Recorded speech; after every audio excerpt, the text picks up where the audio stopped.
Hello viewers, வாங்க சாப்பிட்லாம். அதாவது இன்றைக்கி உகாதி ஸ்பெஷல். நேற்று தெலுங்கு வருஷப்பருப்பு இல்லையா, அதுக்காக இன்றைக்கி அட்டகாசமான அருமையான ஸ்வீட் ரெசிபி தான் பண்ண போகிறோங்க. அதாவது அவுள் ரெசிபி. அவுள் ஒரு கைப்பிடி இருந்தால் போதுங்க, ஒரு கப் இருந்தால் போதும், ஈஸியாக செஞ்சிடலாம். இது பேச்சுலர்ஸ்க்கு ரொம்ப யூஸ்ஃபுல்லாக இருக்கும், வேலைக்கு போகிறவங்க படிக்கிறவங்களுக்கு ரொம்ப யூஸ்ஃபுல்லாக இருக்கும், நியூலி மேரிட் கப்பிள்ஸ்க்கு யூஸ்ஃபுல்லாக இருக்கும். நம்ம சேனலை சப்ஸ்கிரைப் பண்ணிவிட்டு பாருங்கள். சரி வாங்க இப்போ போகலாம் வீடியோக்குள்ளே. அதாவது வெல்லத்தை நல்லா கரைச்சி விட்டுண்டு தேங்காயை பல்லாக நெய்யில் வறுத்து போட்டுக்கணுங்க.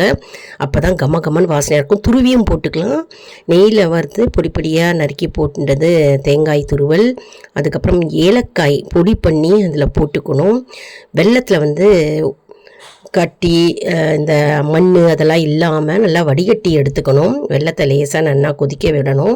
கொதிக்க வச்சோம்னா அதில் நம்ம குக்கரில் வேக வச்ச நல்லா அலம்பிட்டு அவல், சகப்பு அவலாக இருந்தாலும் சரி, பட்டை அவலாக இருந்தாலும் சரி, நீட்டு ஒல்லி அவலாக இருந்தாலும் பரவாயில்ல, நம்ம நல்லா அலம்பிட்டு குக்கரில் வேக வச்சோன்னா நல்லா வெந்து போயிடும் அழகாக.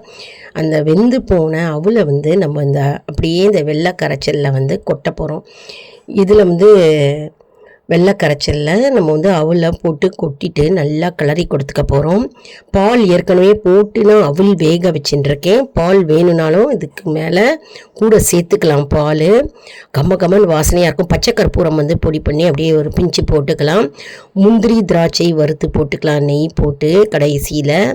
அப்புறம் பாதாம் கூட துருவி போட்டுக்கலாம். நம்ம சேனலில் நிறையா அவல் ரெசிபிஸ் அப்லோட் பண்ணியிருக்கேங்க. சப்ஸ்கிரைப் பண்ணிவிட்டு ஆல் பெல் பட்டனை ப்ரெஸ் பண்ணிவிட்டு நீங்கள் பாருங்கள். அப்போ தான் உங்களுக்கு எல்லா வீடியோஸும் உங்களுக்கு நோட்டிஃபிகேஷனில் மிஸ் பண்ணாமல் தெரிய வரும். பால் ஊற்றிருக்கேன்.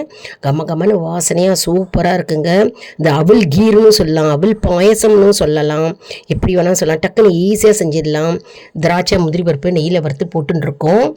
இது உகாதி, அதாவது தெலுங்கு வருடப்பருப்பு ஸ்பெஷல். இது டக்குன்னு ஈஸியாக செஞ்சிடலாம். இது பாயசம் பிரசாதத்துக்கும் செஞ்சுக்கலாம்.